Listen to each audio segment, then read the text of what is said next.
Надзвычайная сітуацыя здарылася на адным з палігонаў Беларусі.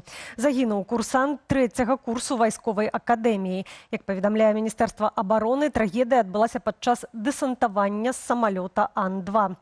Вайсковец атрымаў несумяшчальную з жыццём траўму. Азначаецца, што курсант, цытата, меў неаднаразовы досвед дэсантавання. Паводле факту гібелі вайскоўца Міністэрства абароны праводзіць правяранне.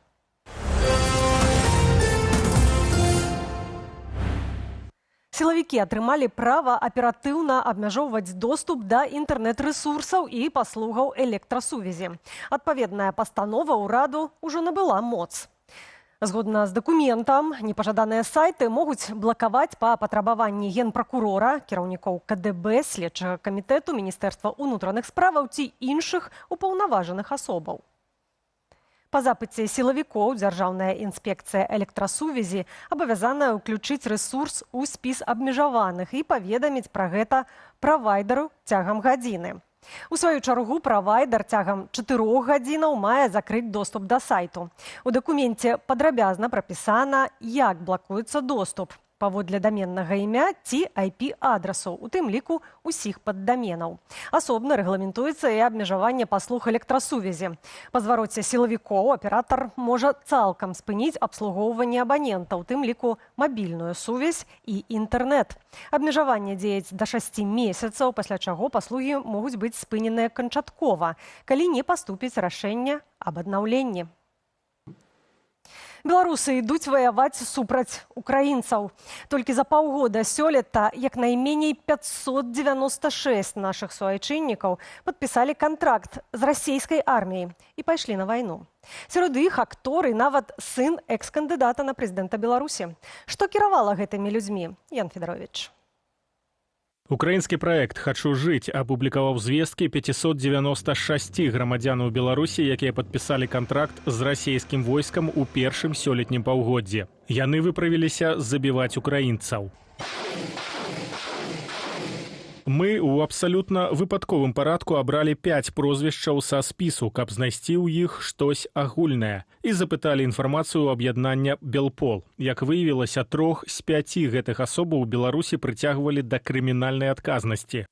Гэта сацыяльна неўладкаваныя в асноўным людзі. Гэта людзі, напрыклад, ці авантурысты, ці у которых нейкая складаная жыццёвая сітуацыя, яны едуць запісвацца ў расійскую армію.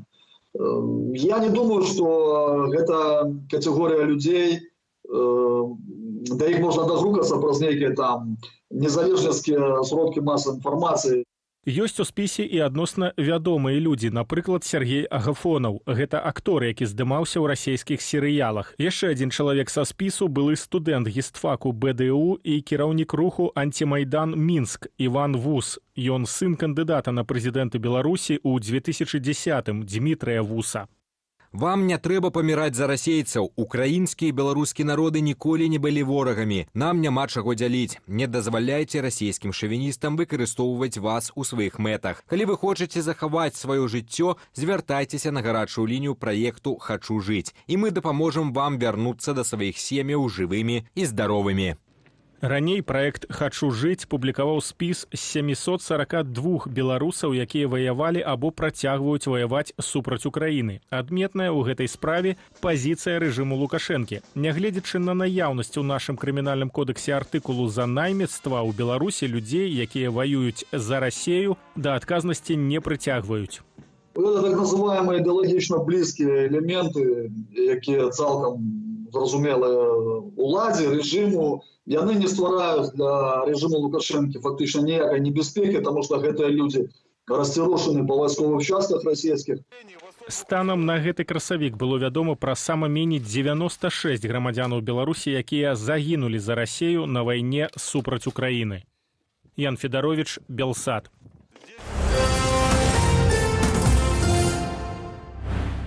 У аплаце камунальных паслуг з кастрычніка адбудуцца змены. Датычаць яны пераважна беспрацоўных.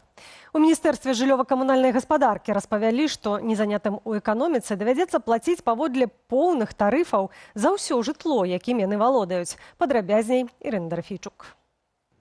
Не толькі за сваю долю, але за ўсё жытло. З наступнага месяца зменіцца парадак разліку за жыллёва-камунальныя паслугі для людзей, не занятых у эканоміцы. Если гражданин попал в список незанятых в экономике граждан, и он является собственниками квартир, причем вне зависимости от их количества, 1, 2 или более, в отношении всех квартир, в отношении всего объема потребляемых услуг теплоснабжения, горячего водоснабжения, подогрев воды и газоснабжения будут применены экономически обоснованные тарифы. Цяпер падвышаныя тарыфы выкарыстоўваюцца толькі для аплаты камунальных паслуг у кватэры асобы не занятой у эканоміцы, у якой яна зарэгістраваная, і толькі для долі гэтай асобы прапарцыйна колькасці жыхароў. Конечно, яны разлічваюць, што гэтыя выплаты будуць у 3 разы большыя, таму што нельга будзе там улічваць тых, хто жыве у гэтых кватэрах. Конечно, вялікае пытанне, наколькі гэта справядліва у нашай самой справядлівай краіне, але гэта, мы разумеем, што гэта не эканамічнае пытанне. На прэс-канферэнцыі пра змены ў аплаце камунальных паслуг чыноўнікі прамаўчалі пра тое, што змяняецца таксама сістэма льготаў. Так, пры аплаце за карыстанне жылым памяшканнем і тэхнічнае абслугоўванне льготнымі будуць толькі 20 квадратных метраў, а не ўсё жытло, як раней. На камунальныя паслугі льготы будуць дзеяць толькі ў межах усталяваных нормаў. Напрыклад, на спажыванне газу для ацяплення 3000 кубометраў на год. Более половины процента населения, которые пользуются этим, они и укладываются в эту норму. Што ж, да незанятых у эканоміцы з імі ўлады змагаюцца не першы год. У 2015-м Лукашенко падпісаў дэкрэт аб перадухіленні сацыяльнага ўтрыманства. Адна з захадаў – нібыта эканамічна абгрунтаваная плата за камунальныя паслугі. Пры гэтым самыя чыноўнікі кажуць, што грамадзяне ўжо сплачваюць значную частку камуналкі.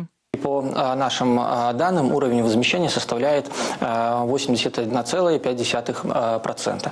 Конечно, существенная недоплата населением происходит по тепловой энергии.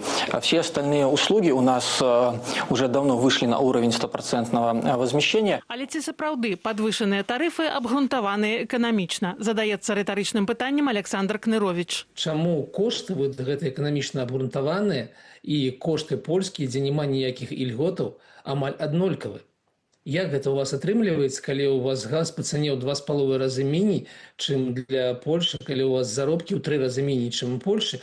Чаму у вас рэальныя тарыфы атрымліваюцца такімі ж самымі, як у Польши? З незанятымі ў эканоміцы змагаюцца не толькі цэнамі на камуналку. Міліцыя ўчыняе рэйды пошуку непрацаўладкаваных і накіроўвае іх на грамадскія працы. Так, у Салігорску разам з тымі, хто стаіць на ўліку ў крымінальна-выканаўчай інспекцыі, так званыя дармаеды збіралі салому з поля. Ірына Дарафейчук, Белсат. Жытло ёсць, а жыць няма каму. Віцэ-прэм'ер Анатоль Сівак падчас нарады ў Капыльскім раёне прызнаў праблему з арэнднымі кватэрамі ў некаторых рэгіёнах краіны. Яны застаюцца незаселенымі праз тое, што іх будавалі пад, цытата, якасных спецыялістаў, якіх аказалася складана завабіць у рэгіён. Сівак адзначыў, што планы будавання арэнднага жытла выконваюцца і нават перавыконваюцца. Аднак выпускнікі прыходзяць на працу не круглы год, а толькі ў пэўныя перыяды. А знайсці дасведчанага спецыяліста няпроста. Чыноўнік падкрэсліў, што кожны раён сам вызначае патрэбу ў кадрах, а жытло мусіць надавацца запатрабаваным працаўнікам на льготных умовах. На радзіме ні вуліцы ў гонар, ні помніку. Затое памяць уганаруюць за мяжою. Гарадская рада нямецкага Франкфурту на Майне аднагалосна прагаласавала за ўсталяванне ў горадзе памятнай дошкі ў гонар беларускага пісьменніка і дысідэнта Васіля Быкава. Яна з'явіцца побач з домам, дзе ў свой час жыў славуты беларус. Перад галасаваннем сябры арганізацыі «Разам» Евгенія Гукава і Алесь Моисеенко распавялі дэпутатам Франкфурту пра жыццёвы шлях і творчасць пісьменніка. У пачатку 2000-х Быкаў жыў у Франкфурце на Майне ў межах ініцыятывы «Горад прытулку». Тады ён быў вымушаны пакінуць радзіму за крытыку рэжыму Лукашэнка.